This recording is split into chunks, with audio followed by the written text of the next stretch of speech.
Check it out. Welcome back to I Got a Story to Tell. I am L Coach Casey. I'm here representing Dark Gray Universe. And this is, once again, episode 3 of I Got a Story to Tell. Obviously, to the left of me or to the right of you, we have a new guest, Mario Angelito, current owner of the box. But his story is way more than that, and we're going to get into it, of how he got here, what is here, and what does the future look like for him. So, Mario, welcome. Thank you for having me, Casey. Thank you for showing up. First, before we get into the questions, how's the day so far? How's the mentals? Everything good? Everything good. Gym's running good. Everybody's pretty running the program pretty good, so we're good. Okay. All right, so let's get into it then. Let's go. Let's do it. So we got to go back to the beginning. Right. I know you, so I know you have an extensive background of everything, but obviously with this being your story, when we talk about the origin of it and how it begins, first memory of that where you're like, okay, I want to get into boxing, or this is my career path going forward?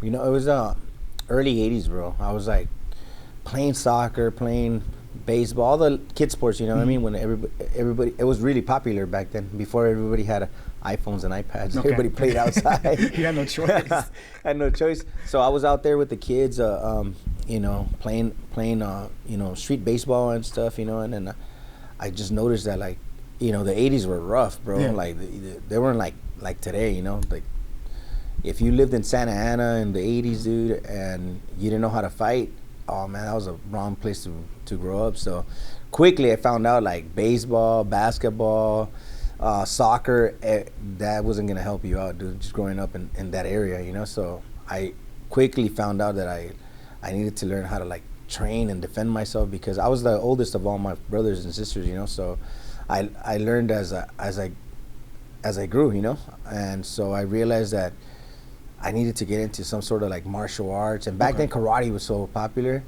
and there was not a lot of boxing gyms, you know? It was only here and there, you know? You would hear about boxing gyms, but they were far in LA or somewhere really far. And, you know, I ended up going with one of my cousins, older cousins, to a gym, nearby gym, and they had a little boxing program, so that's how I kind of got introduced to it. Okay, so growing up in Santa Ana, I'm from Santa Ana as well. Oh, yes. Brothers and sisters, how many brothers and sisters? I got 5 brothers and sisters. So okay. I got 3 brothers, 2 sisters, 4 brothers. Okay, so 3 brothers, I'm sorry. Outside of checking as far as for the brothers, you got to go ahead and make sure you take care and protect the sisters as well. And you were outside at this time, so it wasn't like you said, no iPads, no iPhones. So playing baseball, playing outside soccer, there's a lot of fights that you get into because you're outside more than often. So that was pretty much what led you into getting into martial arts and getting into a little small boxing gym and whatnot as well, right? Yeah. All right, so now you're boxing at this point. Are you pushing your amateur career? What did boxing lead into? The first year, you know, it's all like learning, right? Okay. Like the first year, you know. So I got into it. I was like 10 years old. It was 1990. It was like, I remember late 80s. I started like really soul searching, you know, what I wanted to do. And I knew I didn't like soccer. I didn't like like all the other sports, you know, basketball. There was just something about it. I'd rather watch kung fu movies. Bruce Lee, and then I was like a kung fu nerd, you know, but I didn't know there was science behind boxing, you know, until I went to the gym in the early 1990, and then I found out, like, you know, it's a craft. So in order for you, if you have a good coach, you know, he ain't gonna throw you into the lions right away. Yeah. So I had to learn how to step. Like the first month, I'll break it down to you. The first month, I was just walking. I was walking, just hands up, just walking, taking the front step, dragging the back foot. Front step, dragging the back foot. Foundational work before you even did anything else. And then all the kids, because like I went to this place called the Jerome Center in Santa Ana. All these other kids that went in and signed up with me, the first week they were hitting mitts, and then I had like the craziest coach, dude. They gave me the worst coach ever. They didn't teach me anything, like nothing. So I was just like, man, did I sign up with the wrong guy? Yeah. Because they assigned you a coach, like, so you go and sign up, and then the front office at the Jerome Center, they okay, you're gonna train with so and so, and you're gonna train with so and so, and you know, I was like, man, they gave me the wrong guy. I don't even know how to throw a right cross, an uppercut. All these kids were hitting mitts already the first week. I was still week 3, work just on your footwork. So I was getting tired. I was like, I think I'm gonna quit, but then I understood later down the road what he was doing, and it was pretty pretty much genius what he did with me for those 4 weeks. Even though I hated it, I wanted to quit already boxing.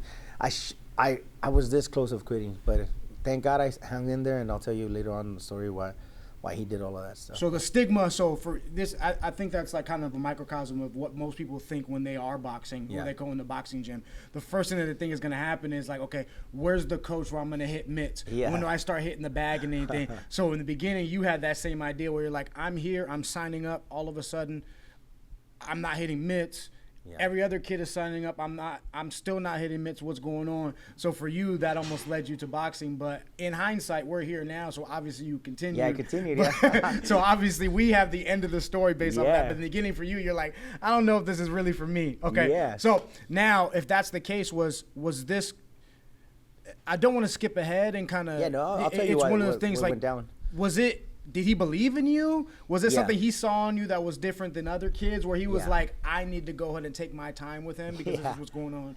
So you know what? I started questioning with like the rest of the kids that were talking and all the kids say, hey Mario, how come you don't hit the bag, you don't hit the mids? Dude, we're like way ahead of you now. And we started in the same weeks, and I was like scratching my head. I was like, man, they're right. They're fucking right, dude. I'm like, this guy's like a moron. You know, he doesn't know what he's doing. And he was like holding mitts for like all the older kids, guys that had fights coming up. So I said, oh, this guy has his favorite, and I'm just a new guy, and he's gonna put me through the ringer, you know.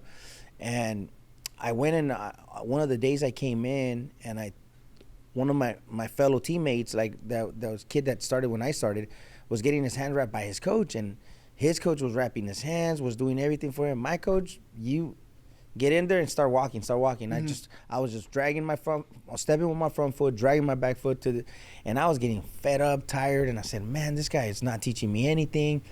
And so, you know, he started switching it up with like just footwork, more circling around a tire, circling on my tippy toes. Then he had me on a tire, and I was bouncing back and forth, switch, back and forth, switch. And he put me southpaw, right hand stand, back and forth. So the last week he was switching it up on me, but still no punching yet, no punching bags, no punching nothing. And I said, I think I'm done.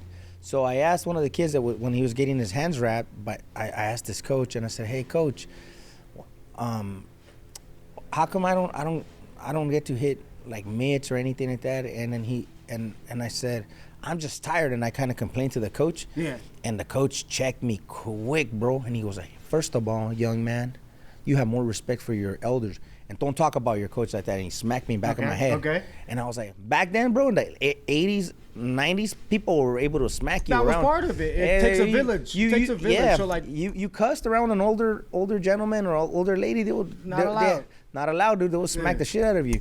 So are we allowed to say bad words? Yeah, I curse. I try not to, but I be cursing. I'm going to tell you how it is. But I'm going to tell you how it is. This is your story. So your story is if you curse, you curse. So, dude, I got scared because, like, this guy had smacked the shit out of me. Boom. She goes, hey, when you talk about El Cubanito, that was my coach's name, El Cubano Perez, Erlace Perez.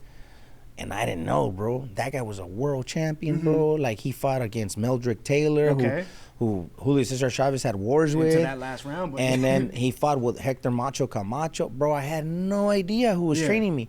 And he goes, you know who the man is up there? You better show some respect. And I was just like, oh, shoot. And I was like, oh, I'm sorry. I didn't know who he was. He goes, if that guy tells you for 1 month to just work on your guard, you're going to work 1 minute, because that man knows what he's doing. He's been in championship fights. He's been in the ring with I never been in there in that situation, so you better have some more respect for your coach.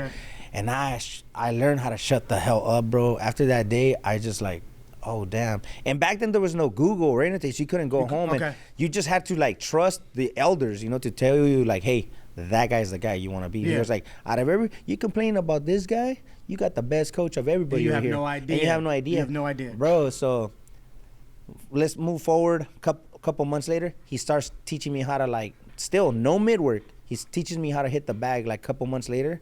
After that day, I got kind of a little bit excited because I was like, okay, now I understand that this guy's somebody, you know, like in the boxing world, and everybody. And I knew how people would talk to him and respected him, and everybody, when he walked in, everybody was kind of afraid of him. But I didn't understand. It was respect that they had, you know. Okay. As I got older, I started noticing like everybody, because the guy was well accomplished. You know what I mean?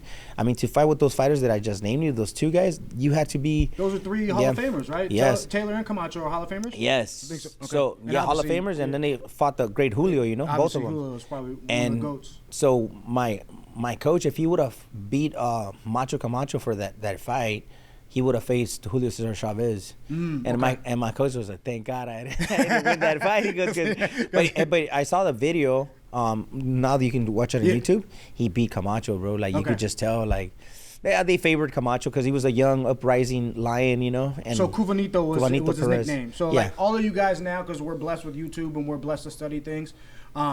Watch that fight. Yeah, watch the fight. The Meldrick Taylor fight is great too. He lost to Meldrick Taylor, but Meldrick was a phenom, bro. When he came out of the Olympics, a bad man. Bad man. I mean, unfortunately, only Julio stopped him. You know what I mean? But that guy had skills, bro. Like Sugar Ray Leonard, bro. Like that guy was, I think, faster than Sugar Ray Leonard at his peak. He was way faster. But so that's when I realized that I was training with somebody that was like super special, super. Knowledgeable of the game, and I shut the hell up, dude, and I started learning from him.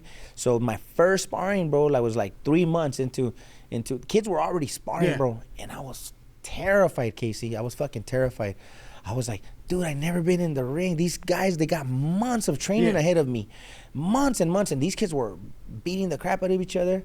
So my first sparring session, bro, I was so fucking scared, bro, but everything that guy taught me, bro. Being on my toes, boom, boom, boom, boom.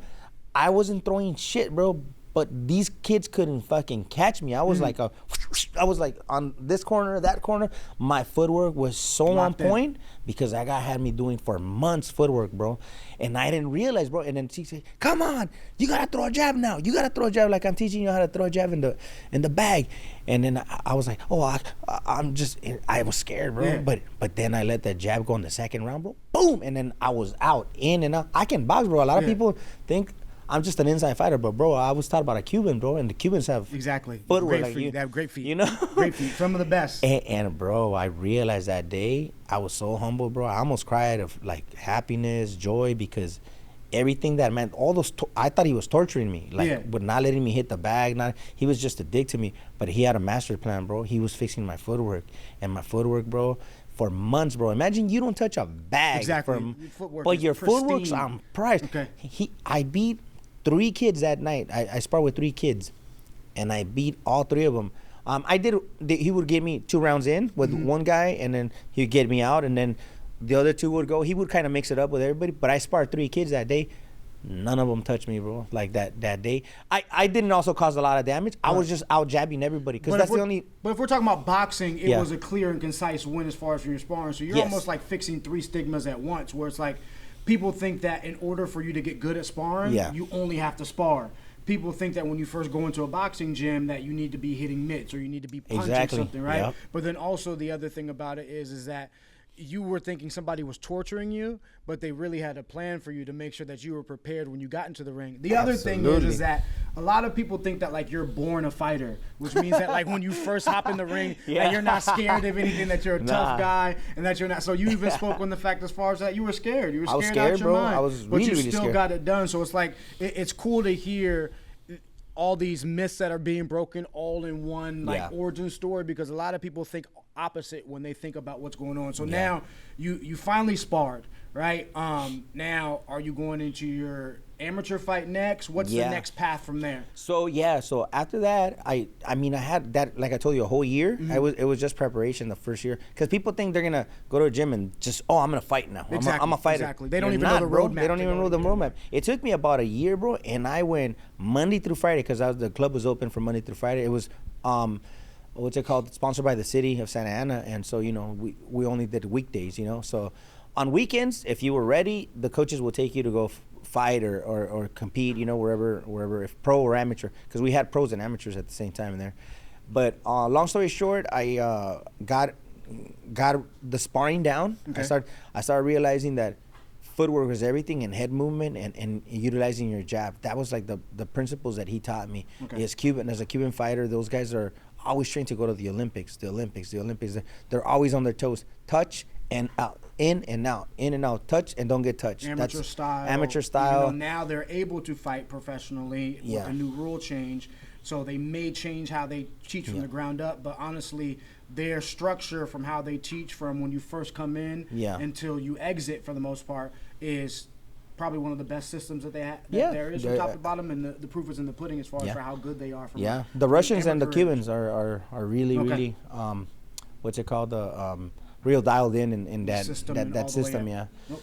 So amateur after so he got me first year, and I went to my first little amateur fight, and it was in the weirdest place in the world, dude. It was in Compton, California, LA County, and it was in back of a house, bro. It was in back of a house, and this is a tournament, bro. This is not a tournament, but a show, like a weekend show. And I went over there and I go, what? This is a house. There was chickens. There was it was like a little farmhouse, like, because in Compton there's horses and stuff. So like a lot of people don't know that, but Compton used to be like ranch land, you know, like ranchers and stuff. People still have horses in Compton. There's still some houses that have the pretty much space. the same setup as before. The same setup as before. So we went in one of those houses, bro, and there was a big ass ring. It was one of the gyms in Compton at the time, and it was in the 90s, dude. It was like early 90s. I don't know if it was like 92 or 91. I think it was one of those years. But I went to my first show, and I got my ass kicked, bro. I got my ass kicked, and I was like, you know how boxing makes you tough, bro. So I went up to this and I said, I was a little kid. My parents never went with me, like, you know what I mean. My mom, my dad, my stepdad, they didn't really know what I was doing, you know, like, and they were just hardworking Mexican people, so they just didn't know. My cousin was the one that used to take me to the gym, and then you know, I would train, and then I would take off with my cousin back home. But my parents didn't really know what was going on, so I just told my parents, hey, I'm going to go fight this weekend. They're like, all right, good luck. They still got to do what they got to do. They're like, you got to do. Like, all right, bye. Go ahead. God bless you. Yeah. So I went, bro, and I'm like a little kid, and then I went up to this dad and his son. He was rapping his son, and I said, hey, are you guys fighting today? And you know, I just was trying to say hello to people, you know, and he goes, yeah, we didn't come to see you, motherfucker. They told me, and I was just a little kid, and I was like, fuck. It was like you growing up quick. Bro, you fucking grow up. It's like somebody's shooting at you, bro. Like you're like in the military, and you're like, hey, here's your gun, get out there, and then boom, somebody shoots you. They shot fires at me, and I said, this is a real sport. This is serious. I looked at that man's eye, and he looked at me like, get the hell out of here, dude. Exactly. Like, we're busy. Right now, we're going to go to war. And you know what? I don't blame him. I don't hate, like, that man or anything like that. I thought it was fucked up what he did, but at the end of the day, I'm thankful because it taught me that this is serious. Yes. And I said, oh, this is not a fucking game.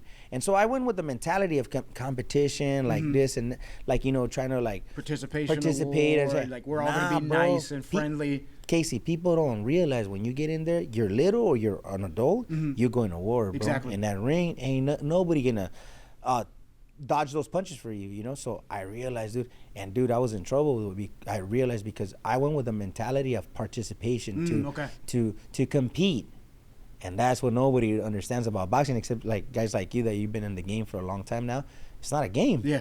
It's not a basketball game. It's not a tennis game. It's war, bro.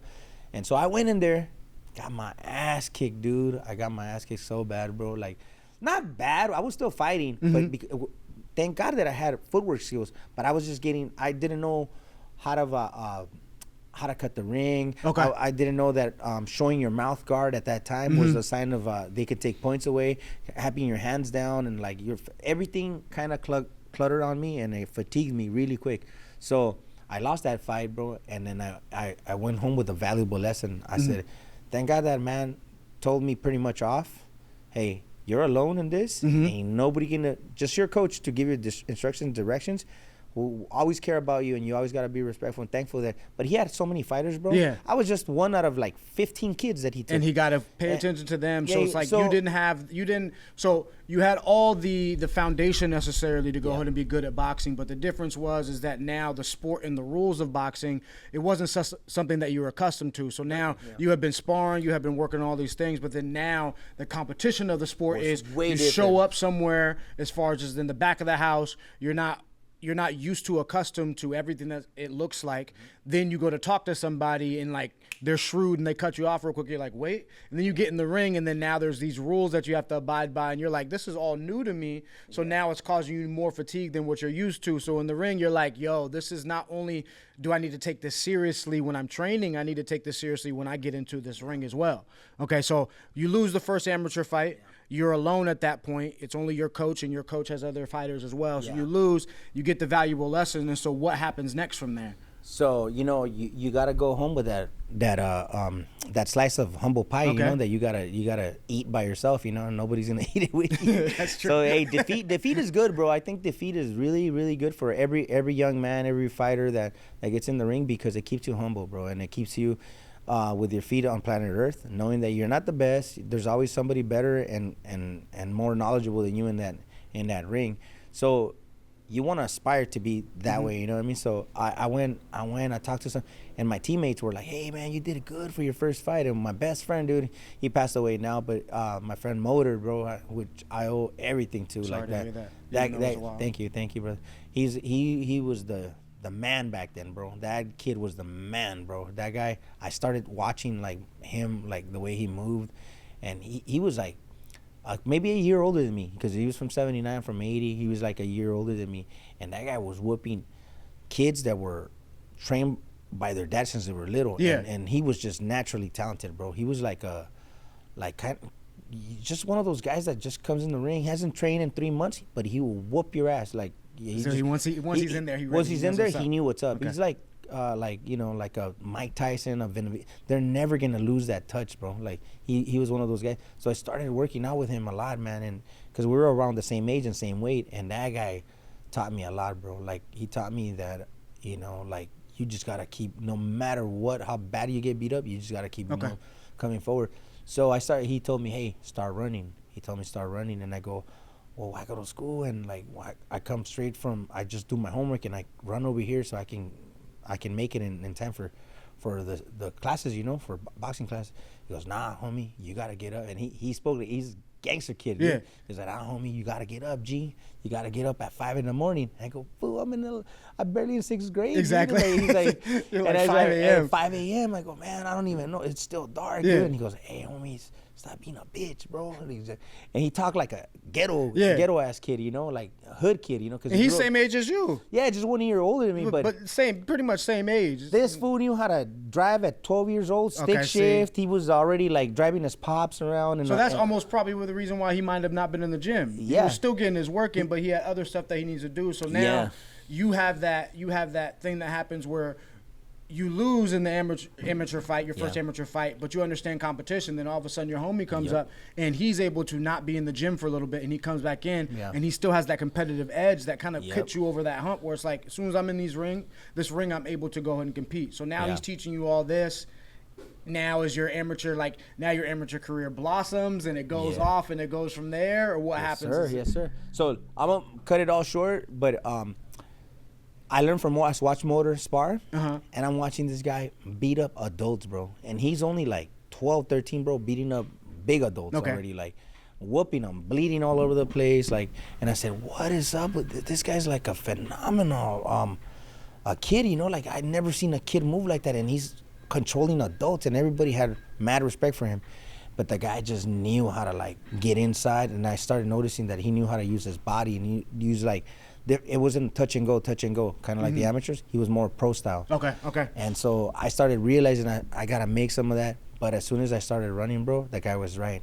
I started putting in miles in. I woke up early in the morning. I used to wake up before almost all the adults. I used to wake up at 4:45 in the morning. Okay. At 11 years old, bro. And I started like waking up, and I would go to my local high school, and I was just, running around the track a couple miles. I did like 8 laps and then come back home. Okay. Before my stepdad would get up, bro, because I used to sneak out. My parents would have killed me if they would have known. Because at 4 in the morning, bro, it's still dangerous. A lot of drug addicts.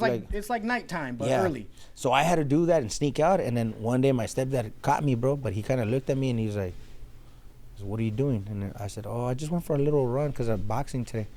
And he was like, He just looked at me like, I said, man, he's going to tell my mom. Yeah. But he kept it cool. He never said nothing. So I was lucky. And then I realized, bro, that the running was the key to success. If you do everything your coach tells you, footwork, head movement, bag work, and you show up for sparring, bro, and you put in the road work was like the fountain of youth that I found. It was like the physical thing that you were working on, but also from a mental side, it was like the discipline that you had to have in order to run. You had to wake up, which was the first part earlier than normal.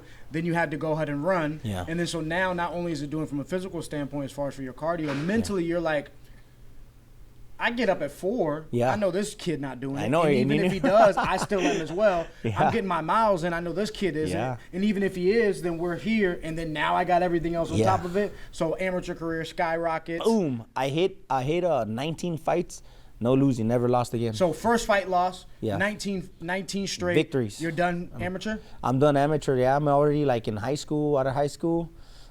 So, it happened fast because I took a little break during high school too. I took a little break because I had to work, bro. Like you have your brothers and sisters. Yeah, you gotta take yeah, and yourself. Myself, and then also my stepdad had left, and like I think my senior year he left. He took off, so I had to like pause my. Now you man of the house, and there's other priorities. So there's priorities, and I had to and then also I moved out. I moved out to Tustin, and that's where I met a lot of professional fighters. The reason why I moved over there to Tustin because I got a job closer and I was already graduating. So okay, so now you're in Tustin, and obviously like we're doing this interview in a boxing gym, and this is your boxing gym. If I didn't say that in the beginning, but the box trainer, this is the owner Mario. So amateur career, now you move to Tustin because you have to priorities, right? Priorities, And then now you start meeting a bunch of professional fighters because a lot of people don't know. We'll tell them that like you have an extensive career of dealing with pros, dealing with pros as far as not only boxing, but we're talking about MMA and we're talking about MMA before UFC was big, where MMA was a little bit different. So you have an extensive background of meeting all these people. Where now, as far as some of the coaches that you have here, are Soto, who's an ex-boxer, Yuka, who's probably one of the most decorated coaches of all time. Yes, sir. Right. So these are all people that you meet, and it started from you moving out, going to Tustin to get a job. And so let's talk about that, the extensive background that you have in the sport. So, I ended up renting a room in Tustin with one of my aunts, because it was closer to my job. And then I was, by this time I already had graduated high school, and I put my professional career on pause, bro, because I was about to go pro. But one of the guys there, you know me, as you know me personally, I don't like to name drop names, but we know who it is. But one really decorated MMA fighter asked me if I could help him out with his training camp, and that's when I kind of I put my actual professional fight on site to help this guy out because it was going to be in the same weekend, and it was so we were on the same date platform, to fight on the same time. So I said, if I help this guy out, I won't be able to train. So I said, you know what? He has a more important career because this guy was going to fight like a world champion, bro, in Japan. And it was just like, dude, this guy has a more. So I thought about myself. I go, hey, I'm just going to fight some guy at Roy Engelberg's Battle at the Ballroom in Irvine, dude, at the Marriott. And then this guy is going to go and this guy's going to fight for his life, bro.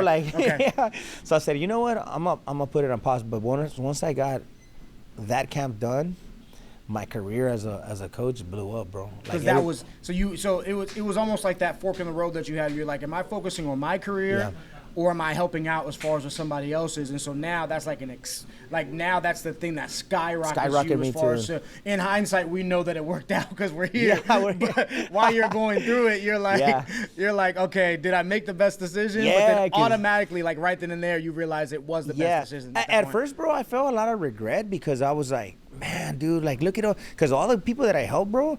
One guy had a show on MTV, like it was like he had an MTV. It was about MMA and stuff and bringing like bullies and stuff like that. Yeah, there was a lot. All of those guys were there, bro. There was knew personally. Knew personally. You helped with personally. Yeah, there was like a lot of guys like Rico Rodriguez, Rampage Jackson, Chuck Liddell was there, Tito Ortiz.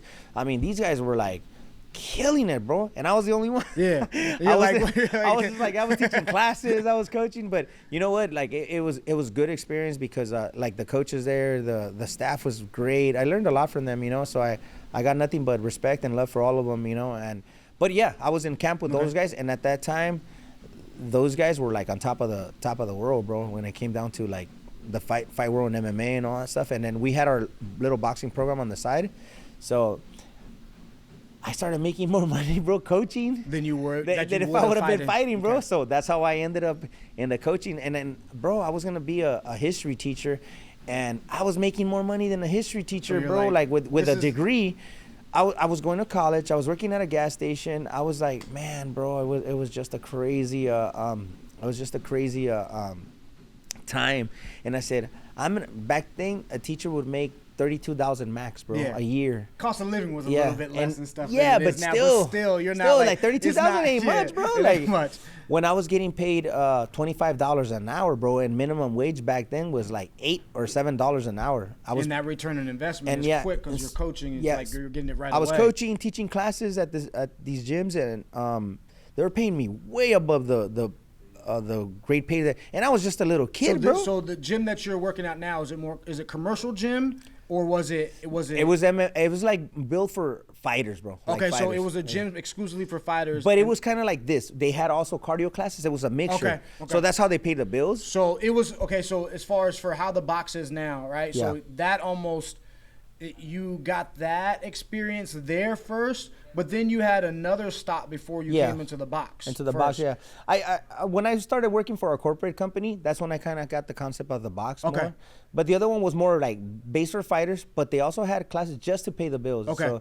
So but it was a great gym, and I learned a lot of it. But my career as a fighter got paused, bro, every year, because every time one of those guys won, like I would get another guy. Hey, can you help me out? Can you help me out? 6 to 8 weeks. Yes. Okay. I started like there's a lot of guys out there. If you guys go to my Instagram, you'll see all the pictures. So go to what is that? Mario IG? Angelito. Okay, so a lot of the people that we're talking about that he doesn't want to name drop, you will see all those people there. Yes. I just don't like dropping names because people take advantage, bro. And those guys, they were good to me, and to this day we're still friends because I always respected their privacy, and I'm not like one of those guys that likes to name That's drop. the thing about it too, because so you have that you stopped your fighting career and you started helping with other people, right? Because that's a decision that you made to go ahead and be a service. Then you got into an actual commercial gym, and then now you got into another gym before you went ahead and came here. But before we touch on that, I do want to say it's.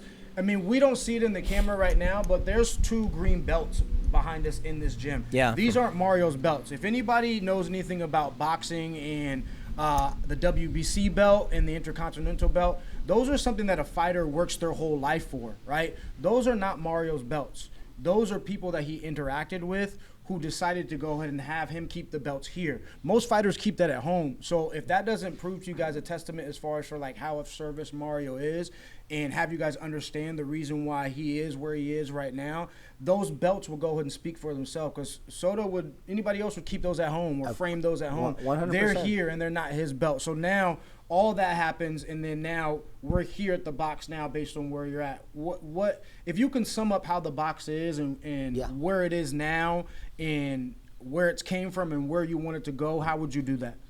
So like when I'm gonna tell you how I got into the box, so remember the pandemic, everything closed down, everything was like, and I after I worked for the first gym that I was telling you that I started coaching, fast forward years later, I started working for a corporate gym called LA Boxing, and they were everywhere, so I learned a lot from them, from LA Boxing.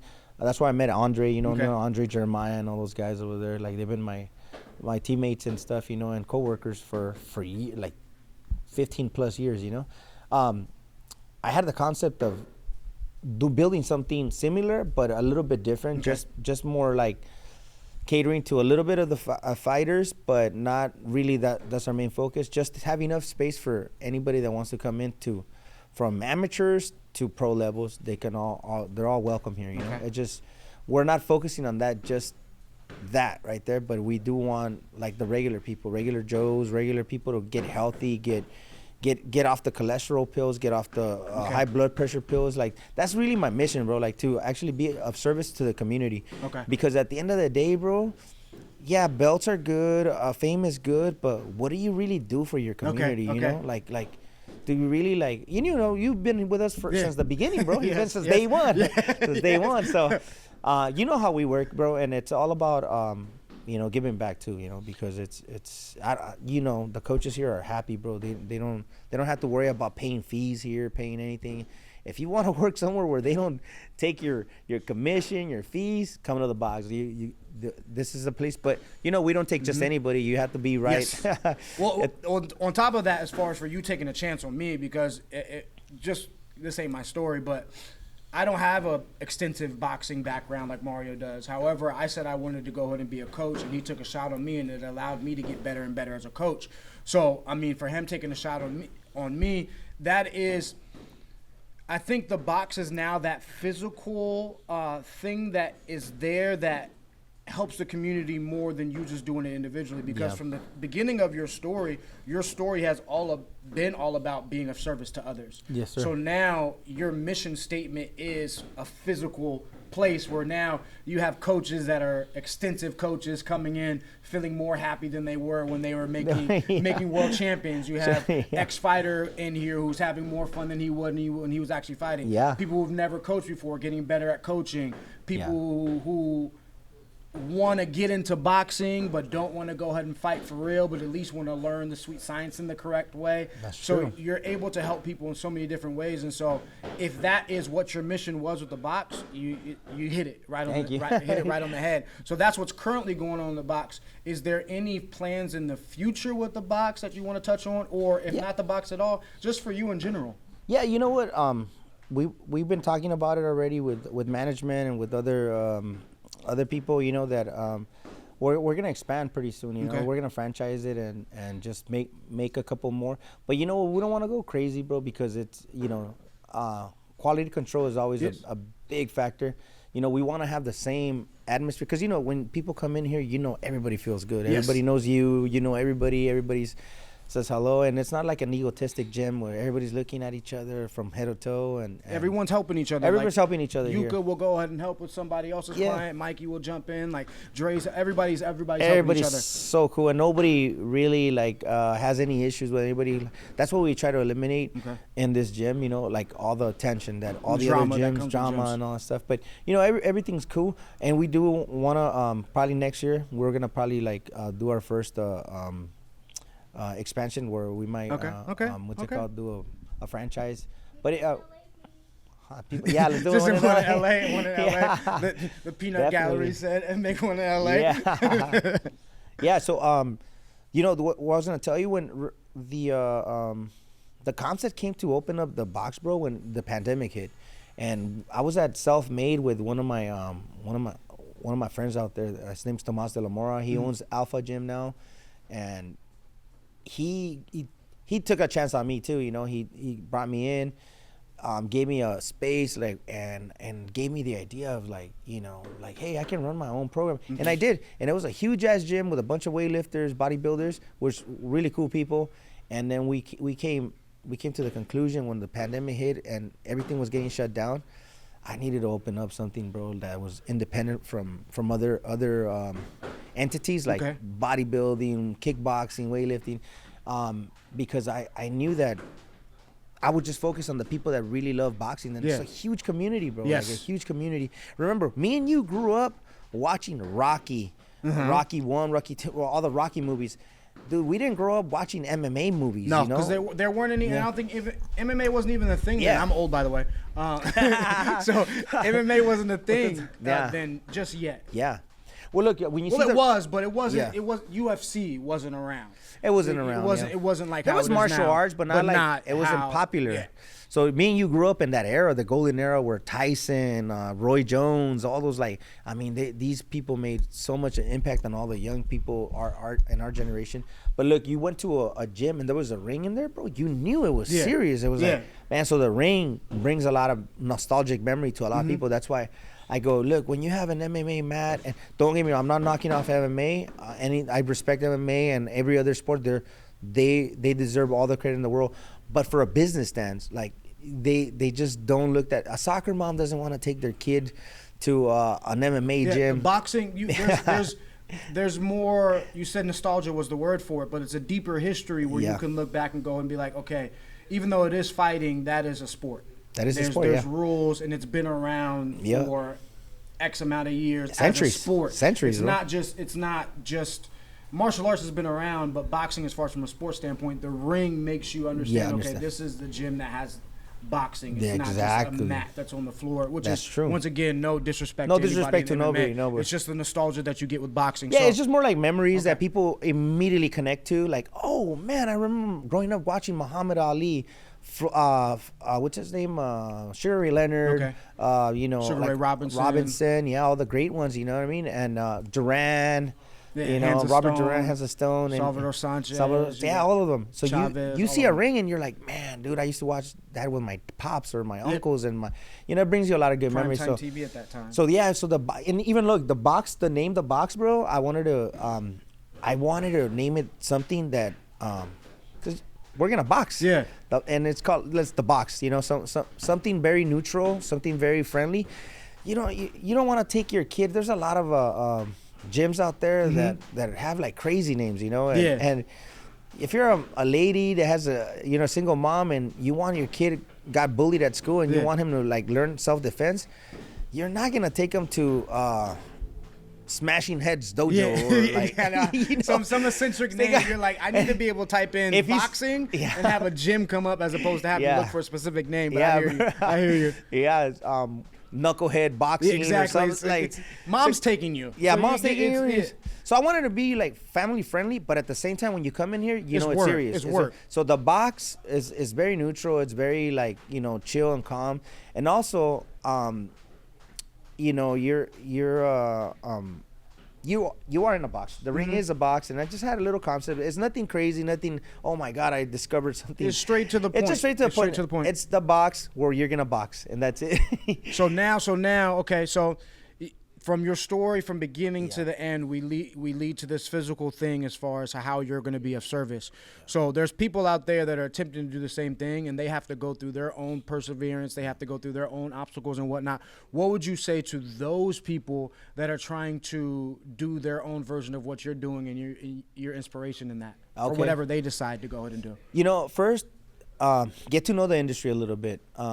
Try to, if you can't compete and you're older, try to just like learn everything. Like when I opened up this, bro, I wore all the hats. I was a janitor, I was a plumber, I was the electrician, the painter, I was like the coach. I was a painter. So don't think this is gonna be like, I'm doing great, thank God. And you see how we grown and we're doing amazing.